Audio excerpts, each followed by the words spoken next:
Sí, doctor, ya se está bien. Listo. Bueno, pues básicamente, digamos, tal como se mencionaba, la conferencia que voy a tratar la he titulado Rasgos y limitantes del control constitucional en Colombia, que quisiera pues estructurarla también, digamos, bajo una visualización de un plan de trabajo bastante sencillo, desarrollando una introducción, un planteamiento del problema, un marco conceptual, unos resultados y unas ideas finales para que podamos compartir en posibles discusiones posteriores sobre este tema que voy a presentar el día de hoy. Bueno, además de presentar algún tipo de la bibliografía que fue utilizada. Para la introducción he tratado de elegir justamente un fragmento bastante diciente en el marco de lo que nos voy a tratar de exponer el día de hoy, que referencia al profesor Jorge Carpizo y Héctor Fixamudio cuando habla que la Constitución no es solo una realidad o solo una norma, sino que es el punto de interferencia de la realidad y la norma. La Constitución de un país es un eterno duelo entre el ser y el deber ser, entre realidad y norma. Entendidos de esta forma, el derecho constitucional y la Constitución, el cambio y las modificaciones de la realidad que afectan y deben afectar la interpretación propia de la Constitución. En ese preciso marco, cuando trato de adentrarme al estudio sobre el control constitucional colombiano establecido en la Constitución de 1991, trato de señalar como pregunta guía cuáles podrían ser considerados como los rasgos distintivos de este control constitucional que nosotros hemos establecido a partir de la Constitución y, por supuesto, de su realidad y su aplicación a través del ejercicio de la Corte Constitucional especialmente, pero como veremos con algunos aspectos totalmente importantes de resaltar sobre esa realidad del control constitucional colombiano. Pues dentro de ese marco conceptual, considero que es pertinente mirar cuáles son los presupuestos del control constitucional, donde voy a utilizar al profesor Aragón Reyes, justamente Manuel Aragón Reyes, sobre la distinción de que existe una supremacía constitucional, una supralegalidad, una fuerza normativa o valor vinculante y una aplicación directa de la Constitución. Cuando nosotros hablamos de supremacía constitucional y supralegalidad en el contexto totalmente separado, que no es muy común tampoco que sea utilizado de esa manera, es sobre todo porque en Colombia nosotros, como lo vamos a ver un poco más adelante, existe una diferencia entre entender la Constitución como norma de normas o la Constitución como ley de leyes, quizás más cercana a esa concepción de la Constitución como ley de leyes bajo el parámetro constitucional del texto de 1886, mientras la Constitución de 1991 la reconoce como suprema norma del ordenamiento, pero además le da efectos vinculantes a todas las normas existentes en cada uno de los escalonamientos de ese ordenamiento. Bajo esa idea de que la Constitución, en primera instancia, está reconocida no solamente como una norma de carácter jurídico, sino además que tiene una aplicación, una eficacia y que debe ser exigida en cada uno de los ámbitos del Estado o la organización estatal, pues los resultados que nosotros vamos a tener sobre los rasgos distintivos del control constitucional en Colombia, podemos estructurarlos a través del desarrollo de lo que yo denominaría como 5 tesis erróneas sobre el control constitucional en Colombia. Esas 5 tesis que voy a empezar a enumerar y a trabajar de manera bastante resumida por cuestiones del tiempo, pues se centran en primera instancia que la Constitución Política de Colombia de 1991 no se reduce a las normas codificadas en el texto que nosotros conocemos como Constitución. Ya como me antecedieron, vamos a ver un poquito sobre ese aspecto vinculado con el bloque de constitucionalidad, que siento que hay algún tipo de desarrollo, pero todavía, a pesar de todos los años que llevamos, cierto tipo de imprecisión con lo que se presenta como bloque de constitucionalidad en Colombia. El segundo, y ya como lo anticipaba, pues la Constitución colombiana, es un error pensar que la Constitución colombiana de 1991 pueda ser entendida como ley de leyes.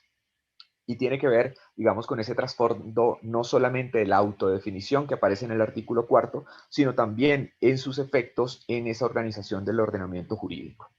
El tercer aspecto tiene que ver con que es erróneo pensar que el control constitucional se reduce o se reduce fundamentalmente al control jurisdiccional. Ahí menciono, el control no se reduce al control jurisdiccional. Efectivamente, no se reduce. Es erróneo pensar que se reduce ese control, a ese control de carácter jurisdiccional. Cuarto, en Colombia contamos con un control constitucional concentrado, incluso como llevaré en su presentación en su momento, creo que no deberíamos llamarte ni siquiera como sistema mixto.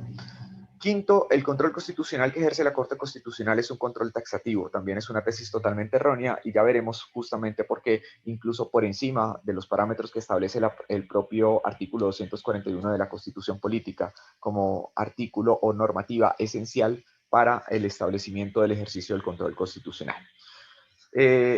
Vamos a adentrarnos en cada una de estas tesis erróneas que se presentan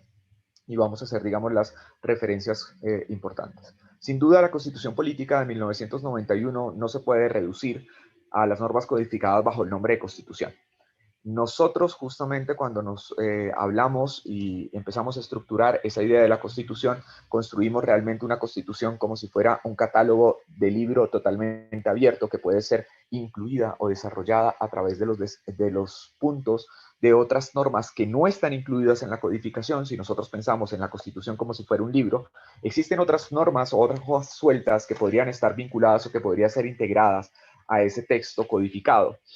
Lo que nos lleva a pensar que cuando nosotros hablamos de un ordenamiento jurídico escalonado con sistemas con el establecimiento de normas de mayor jerarquía,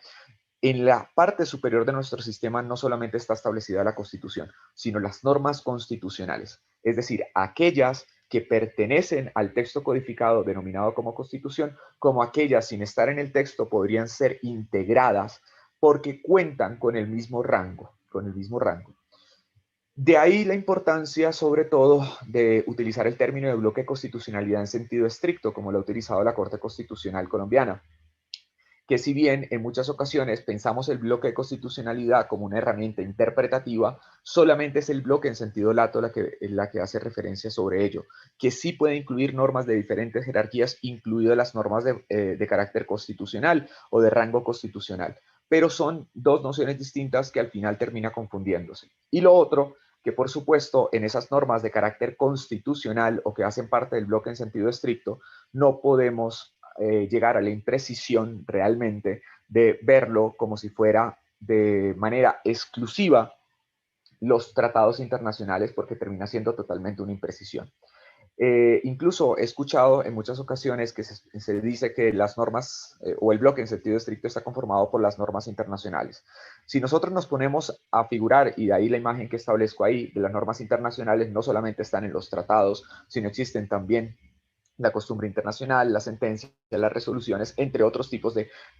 normas de carácter internacional que se les reconocen una fuerza vinculante. Por tanto, no todas las normas internacionales son las que pertenecen al bloque en sentido estricto, ni tampoco todos los tratados internacionales, ni siquiera todos los tratados internacionales sobre derechos humanos, sino el artículo 93 establece, por lo menos, si no vamos a referenciar en él en su primera parte, que son las normas internacionales de derechos humanos que hayan sido incorporadas en nuestro sistema y además no sean suspendibles durante estados de excepción. Esas normas estarían al mismo nivel de la Constitución y si lo comparamos justamente las normas internacionales nuevamente con esta biblioteca que estoy presentando en la imagen, básicamente podríamos reducirlo a unos cuantos libros y no a todos los libros que se están presentando en este tipo de momentos. De ahí que ese tipo de precisiones resulta útil para el ejercicio de control constitucional porque en principio ese control constitucional se ejerce no solo de manera exclusiva en la coordinación o coherencia con la constitución política como texto, como codificación, sino también con esas normas adicionales que podrían estar integradas en ella. Y eso delimita lo que nosotros vamos a conocer también, que nuestra constitución sin duda no se le puede conocer como como ley de leyes, no puede ser entendida como ley de leyes. Y es que cuando nosotros presentamos los modelos existentes, y acá voy a seguir incluso a mi maestro Tuleri Chinchilla, hace una referencia sobre sobre los aspectos de la ley de leyes y él menciona realmente es primera norma del ordenamiento en un texto que sale incluso con la Constitución de 1991. Yo pensaría más bien que hay una diferencia entre ley de leyes y norma de normas también en la estructuración y los vínculos que tienen. En un sistema de ley de leyes, la Constitución tiene una aplicación no necesariamente directa, sino intermediada por la ley y por la necesidad de que la ley regule la propia Constitución. En un sistema de normas, las normas constitucionales para adecuarnos al lenguaje que he estado utilizando, ¿sí? Puede ser aplicada de manera directa y no necesita en muchas ocasiones que la legislación la haya desarrollado para que esa aplicación se dé de manera efectiva en el punto de la eficacia de estas normas constitucionales. Entonces, nosotros nos encontramos en un sistema realmente de norma de normas, donde las normas constitucionales tienen una superior jerarquía, un vínculo, una eficacia directa y exigen su aplicación directa por los distintos órganos, sin necesidad, en muchos de los casos, que sean desarrolladas justamente por la propia legislación. Cuando hablo, y me excuso justamente, acá debería decir que el control constitucional se reduce al control jurisdiccional. Por supuesto, el control constitucional no se reduce al control jurisdiccional. Y nosotros podríamos ver que existen cantidad de clasificaciones propias del control constitucional y no podría decirse que el control jurisdiccional sea solo y una forma, perdón, la única forma realmente de hacer este tipo de control. Existen si vemos acá las clasificaciones que estoy mostrando, vamos a ver que el control constitucional, según el órgano, según los efectos de la decisión en lo personal, en el tiempo frente a la norma, según el tipo de revisión, la naturaleza propia del control y la forma de inicio del control, puede tener muchas clasificaciones y muchos tipos de variaciones distintas. El caso del control jurisdiccional, que sería sobre todo una clasificación según el órgano que lo ejerce, es solamente una de las posibles clasificaciones que nosotros podemos tener de este control y en muchas ocasiones no vincula ni desarrolla, digamos, ese ejercicio real que puede ser ejercido, ese control constitucional también desde la ciudadanía, lo social y por supuesto un control político que hace el legislador, autocontrol cuando va desarrollando las leyes y el control del Ejecutivo, que en el caso colombiano lo conocemos incluso a través de la negativa de la sanción constitucional o sanción presidencial. Entonces, el control jurisdiccional es una de las modalidades posibles de clasificar el control constitucional, pero no es el único, ni tampoco, incluso en muchas ocasiones, el más importante que se genera dentro de los estados. Eh, Estos tipos de aspectos nos llevan también a una tesis adicional, y es pensar que en Colombia contamos con un control constitucional concentrado. He visto la clasificación normal de parte, incluyendo la propia Corte Constitucional, que muchas veces hablan es de un sistema mixto, entendiendo que existen herramientas distintas en nuestro sistema, no tanto pareciera propias del control concentrado como del control difuso. Pero eh, esa mixtura o esa aparente mixtura que nosotros generalmente hacemos referencia no da pie en esencia a lo que realmente sucede en el control constitucional colombiano para poder entenderlo. Y sería quizás más útil tratar de verlo como la propia Corte Constitucional, aunque de manera bastante reducida, y hablo de reducida en el número de sentencias, lo ha denominado como un control difuso funcional. Yo he encontrado por lo menos 9 sentencias de la Corte Constitucional donde se ha encargado de establecer, no como sistema mixto, el control que se ejerce en Colombia, y el control jurisdiccional que se ejerce en Colombia, sino un sistema difuso funcional. Diciendo con esto, por supuesto, que le da primacía no al control que ejerce la propia Corte Constitucional, sino le da primacía al control que tienen la posibilidad los jueces de generar, señalando de esta manera que los jueces pueden utilizar el artículo 4, que termina siendo la inaplicación por inconstitucional, incluso lo pueden ejercer, y la Corte lo único que sirve, y ahí el carácter funcional, para definir las distintas ocasiones o discusiones que puedan existir frente a posibles inaplicabilidades. El juez podrá inaplicar la norma mientras la norma no haya obtenido el requisito de validez definitiva, es decir, que haya sido considerada como exequible, o en caso de ser inexequible, pues no podrá inaplicarla porque la norma dejará de existir dentro del sistema. En este sistema difuso funcional, como lo presenta la Corte, el juez podría aparentemente, dependiendo de los efectos que tenga las sentencias de cosa juzgada absoluta, relativa, o incluso en esos términos que ha señalado la Corte como cosa juzgada constitucional aparente, el juez podría seguir inaplicando a pesar de tener la exequibilidad de la norma. Entonces, este sistema, como está pensado acá, nos debería también quitar una preponderancia al control que ejerce la Corte Constitucional, y recordar que todos los jueces funcionan como jueces constitucionales y que tienen esa herramienta del sistema difuso típico, además de las acciones existentes en las distintas jurisdicciones para controlar la constitucionalidad de las normas que existen. Pues bien, en este sentido, llegaríamos a esta quinta tesis, que a pesar de todas las circunstancias y conocer que existe un sistema difuso funcional, el papel de la Corte debería ser un papel de darle certeza y seguridad jurídica sobre las nociones o las nociones o los efectos justamente de las normas de constitucionalidad en razón a su juicio que realiza de carácter general y abstracto.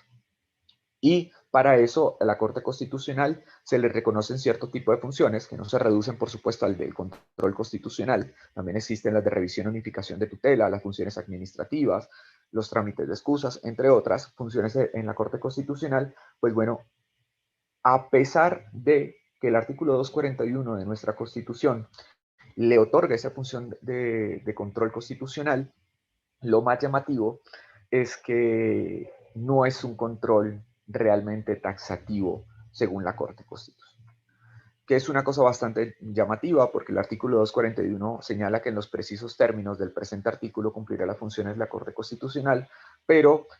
durante varios periodos de tiempo la Corte Constitucional ha dicho que esos precisos términos no pueden ser entendidos como restrictivos para el ejercicio del control constitucional. Y es que la Corte Constitucional, por supuesto, en un primer momento dice, pues pueden existir unos controles típicos, es decir, aquellos que están señalados expresamente en la normativa, y cuando habla de que están señalados expresamente en la normativa, la Corte ha justificado que no solamente en el artículo 241, sino incluso, por ejemplo, en artículos transitorios de la Constitución o incluso a través de las reformas constitucionales de actos legislativos, le han establecido poder para hacer ese control. Entonces, de ahí que llega y señale que no es tan taxativo el 241, sino lo importante en principio, y ahí sí quiero aclararlo en principio, ¿sí? Será importante es que el control constitucional que se le haya otorgado a la Corte sea un control típico o nominado. En este caso es bastante llamativo, por ejemplo, los decretos con fuerza de ley, que la Corte ha reconocido justamente el artículo transitorio 10 de la Constitución Política, esa posibilidad de, más allá del artículo 241 también, de encontrar la constitucionalidad sobre estos decretos con fuerza de ley, y también, por supuesto, los leyes y actos legislativos y decretos con fuerza de ley que fueron otorgados a través del acto legislativo 01 de 2016, que si bien no eran taxativos, vuelvo, insisto, en el 241, pero sí podrían tomarse como controles típicos o nominados en el caso de la Corte Constitucional. El problema existe en el caso del control constitucional colombiano de la Corte, es que también la Corte ha mencionado que existen controles atípicos.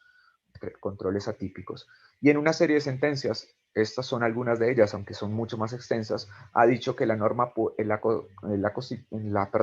la Corte Constitucional puede conocer de normas adicionales controlables en ciertos tipos de momentos, en cierto tipo de espacios. Y ha reconocido, por ejemplo, los decretos que corrigen yerros a disposiciones con fuerza de ley, los decretos compilatorios, los acuerdos internacionales simplificados, decretos que ordenan la aplicación provisional de tratados internacionales, además de ciertos actos que suelen ser vinculados como actos de trámites para la producción de actos legislativos o incluso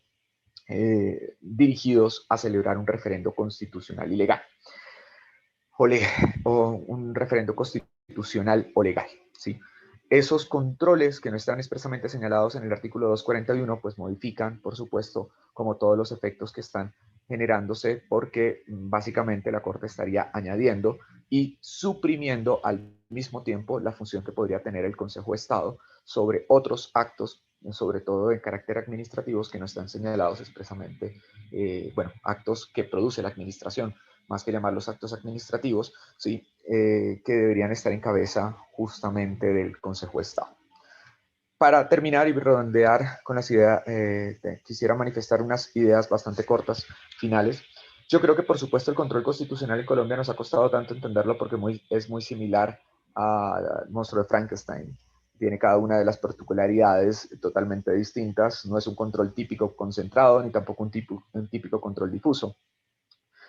más bien responde a características propias que incluso terminan reflejando los desarrollos y las apuestas históricas que hemos tenido entre estos precedentes, desde incluso la Constitución del 86, la famosa reforma en 1910, pero también, por supuesto,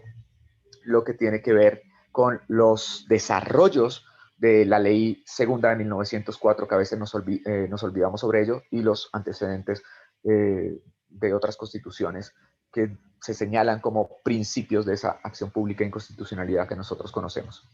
El control, nosotros, vuelvo, insisto, no debería denominarse como un control jurisdiccional mixto, más bien ese control mixto pareciera que es impreciso y que no sabemos definirnos cuál es el que da preponderancia. Y es un término que es insuficiente, confuso y complica mucho más la asimilación efectiva de nuestro control constitucional.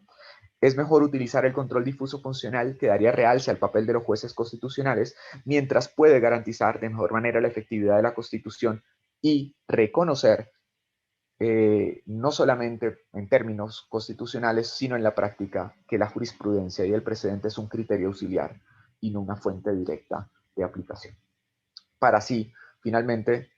y con esto cerraría, que el control constitucional no podría quedar simplemente sometido al activismo judicial de una corte o una aparente autolimitación del ejercicio del control, sino tiene que volver a entenderse dentro de las particularidades y los textos propios de las normas constitucionales que rigen y estructuran un verdadero control constitucional. Muchas gracias por la oportunidad de compartir.